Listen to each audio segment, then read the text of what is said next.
What's going on, everybody? Welcome to the Thriving Minds podcast with your host, Walter Parada, where we strive to provide you with empowering talks so you can live to thrive. So let's get in the right frame of mind and use it as our biggest asset. So today's episode is about trusting yourself. Typically, we put a lot of trust in others, whether it's our parents, our friends, our peers, and all those people that we look up to. We look to them on how to handle ourselves or how to handle situations, trusting that they know what to do or know what you should do. It's important to have these people in our lives that helps us along the way, but sometimes we forget that the person that we should be trusting is ourself. Because you see things from your perspective, the only times you really see yourself is in the mirror. So you're constantly looking at other things, whether it's people, things on the TV, on the computer, on the phone, whatever it might be. It's vital that we trust ourselves, and sometimes we have to relearn how to do so because our confidence might have been shaken where maybe we make a mistake or someone criticizes us in a very nasty way. This can lead to long-lasting effects that makes us self-doubt constantly at the forefront of our thinking. It's natural to feel bad when we make mistakes because it's trying to wake us up to what we need to do better. But when somebody criticizes us in a way that crushes that belief in ourselves, it usually comes from somebody that we're trying to gain their approval or already have it. Then there's a certain set of expectations that we need to live up to it. We don't want to let these people that we care for down, where we might say, I should have known better, or I shouldn't have done that. This makes us reflect that could spiral into being overly critical of ourselves, where we second guess the decisions that we make or that we're about to make because we fear making the wrong choice. In these times that we find ourselves where we might be losing that trust in ourselves, it's pivotal to strengthen it and regain it if necessary, because once we lose that, we give up the power that we have. So let's begin by defining, what does trusting yourself mean? It's assurance in yourself based on your principles and what you value. It is clear what you uphold and live according to it. We know that mistakes and failures are part of the process, so right off the bat, this signals to us we don't have all the answers or that we do the right things all the time. Knowing this can ease that initial shock that we might experience when those setbacks occur. In having that self-assurance, it gives you the strength to move past those moments that can be unsettling. It signals a strong confidence, but not an arrogance that's rooted in finding the right answers instead of needing to appear right in front of others. Having this outlook makes admitting to yourself when you're wrong and you're not ashamed by it. It's actually a realization that you're on the path to overcome the things that you're struggling with. Not being blinded by your own biases to prevent self-destruction. Those with this self-trust are able to be self-reliant to face certain obstacles, but are also willing to ask for help when they need it. This gives you the ability to handle that self-doubt and use it as constructive building blocks. So those times that mistakes or failures occur, instead of self-doubt beating you down, it's used more to reflect in an objective way to see what was learned from that experience. It's still obviously going to sting to evaluate some of those past experiences, but it's having enough of that tolerance to stand there and look past that uncomfortableness to see what the greater lesson is. Where instead of saying, that was stupid of me, how could I have done that? It becomes about, okay, what did I do wrong? What did I learn from this? And how am I going to apply it going forward? This prevents you from being stuck in the past so you can focus on right now to improve things in the future. Think about it. The more that you think about what could have been or what should have been from your past experiences, you tend to live there. But if you can extract those lessons that was gained, instead of just dwelling on it, you'll be busy focusing on applying what was learned. The result of this is that you live more empowered, and you can stand true to yourself even when others are not on your side. That you will not conform based on being outnumbered or even being outcasted. A great example of someone who has significant amount of trust within themselves is hockey player Jack Eichel. He previously played for the Buffalo Sabres and suffered from a herniated disc in his neck that caused him to miss significant time. At first, the plan was to rehab the injury, but it just worsened. The team recommended he get anterior cervical discectomy with fusion, which has been around for 50 years, and it's known as the gold standard. The surgery comes with risk of needing surgery every 10 years, 10 to 50% of the time. Other athletes who had the surgery became a bit rigid, losing some of their athletic traits that made them unique. So Jack Eichel's personal medical team recommended that he get a second opinion, and the alternative surgery was artificial disc replacement, which was fairly new compared to ACDF, being around for about 10 years. The ADR, the artificial disc replacement, would give him a better chance of keeping the things that made him a great player, and decided that that was his surgery of choice. But according to the NHL collective bargaining agreement, teams have the final say over a player's medical care, and the Buffalo Sabres stood by him getting ACDR, anterior cervical discectomy with fusion. Instead of caving into the team's demands, Jack actually went in front of the league and players union to challenge what he thought was best for him, instead of the team deciding what a player should do with his body.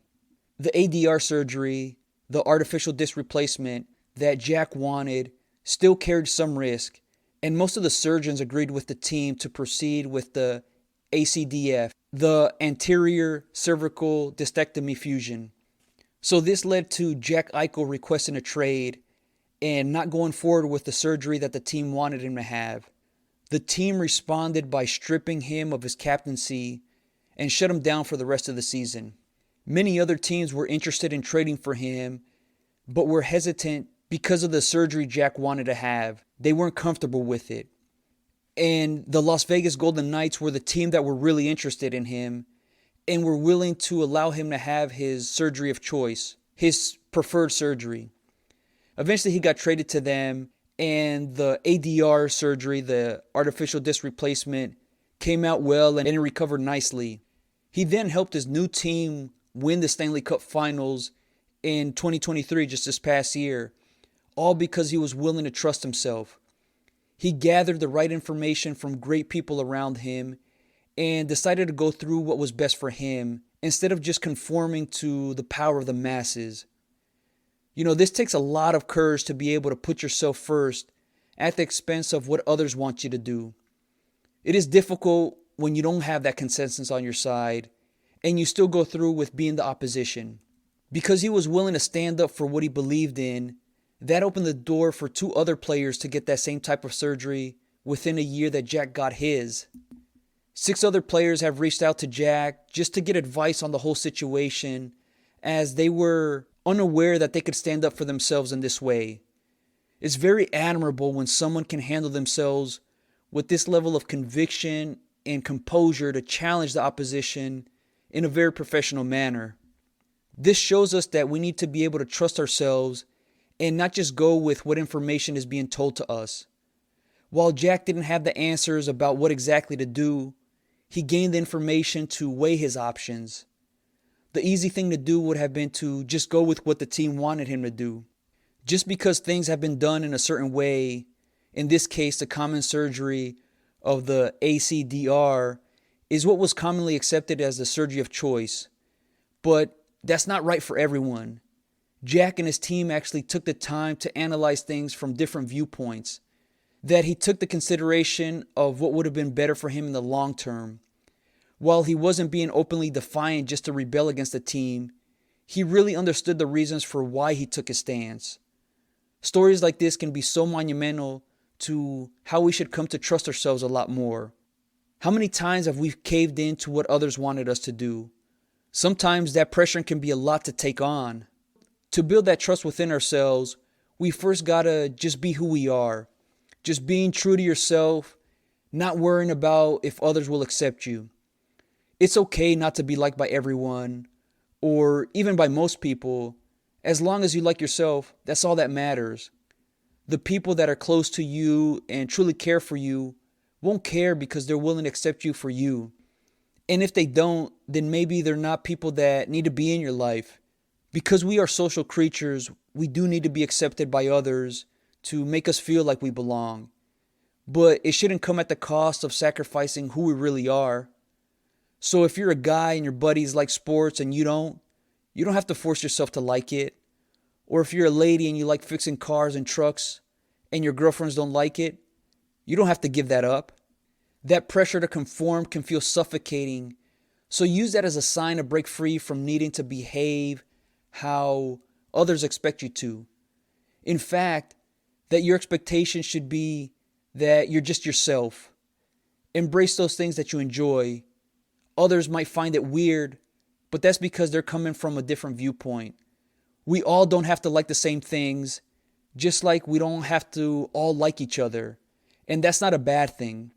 It's not that we become enemies.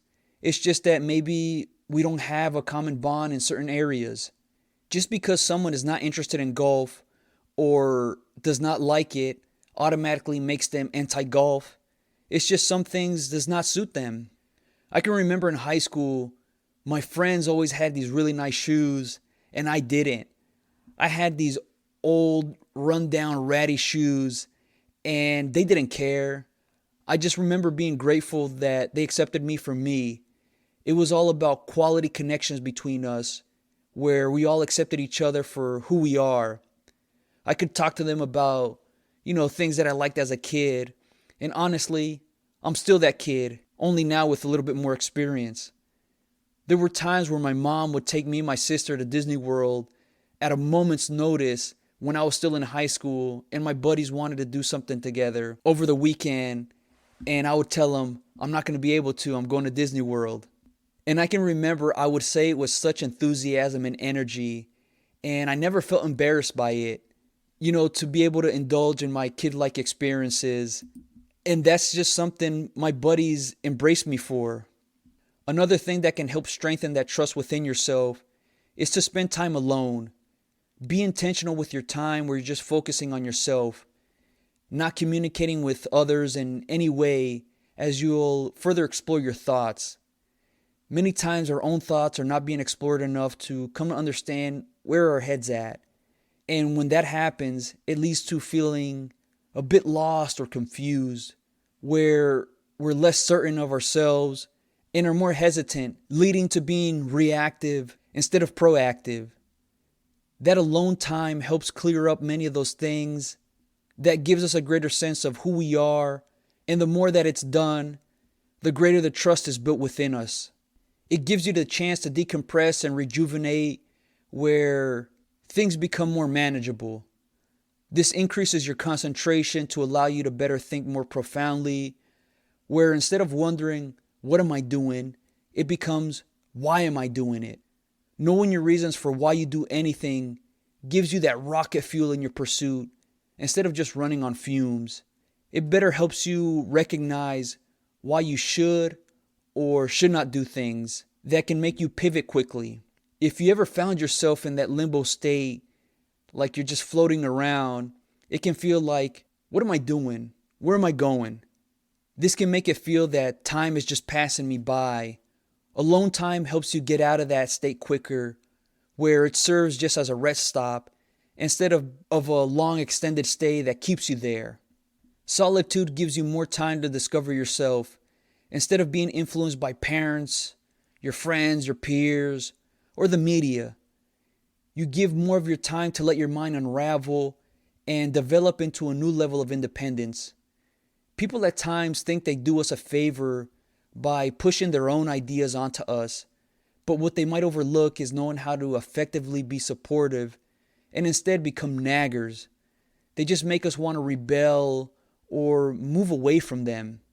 Giving yourself the time to think helps you break free from needing to be comforted by consensus, because you're mentally prepared to go your own way even when others strongly disagree with you. This increases your confidence and gives you the power to keep going instead of self-doubt keeping you in place. Your emotions become more tamed that do not get in the way of what you truly value. Use that alone time to get away from that one-size-fits-all approach and find that customizable fit. This is a time to ask yourself things such as, is this the right way to go for me? Where you consider how things can play out and if you can handle them.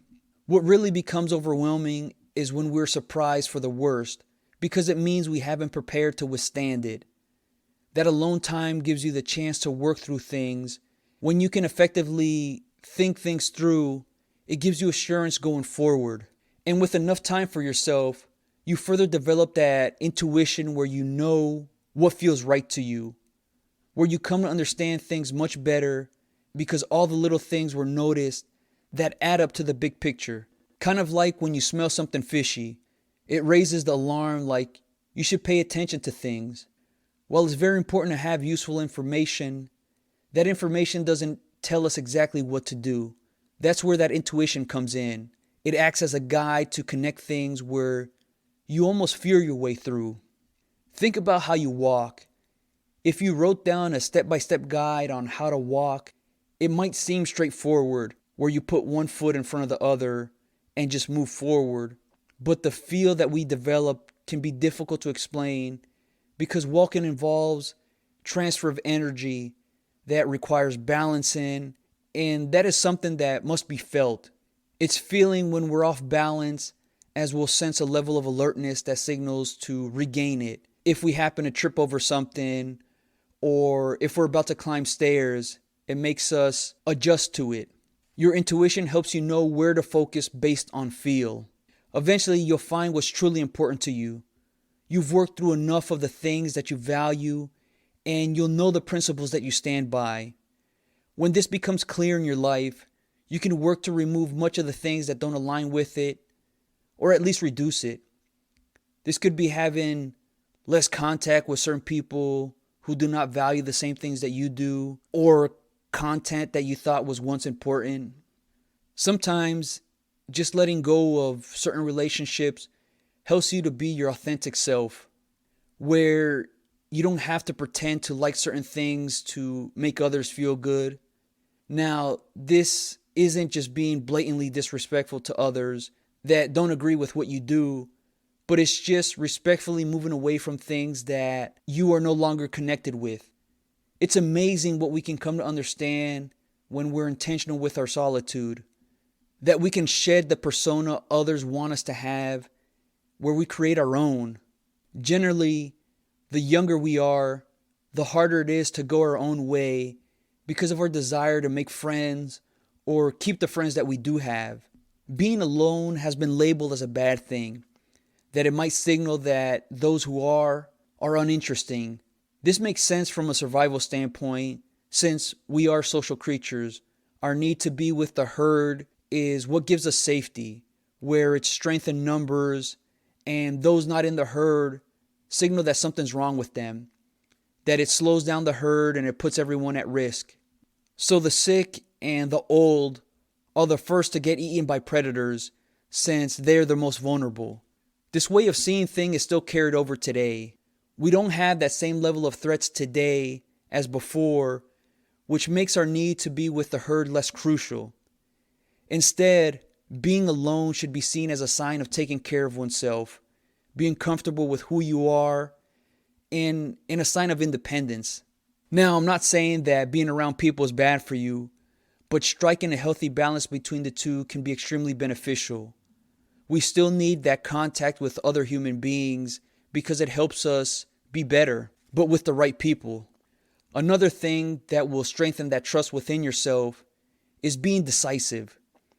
The less trusting you are in yourself, the more you tend to sit there and wait for things to happen, where the hope is that I don't need to make a decision because it'll be made for me.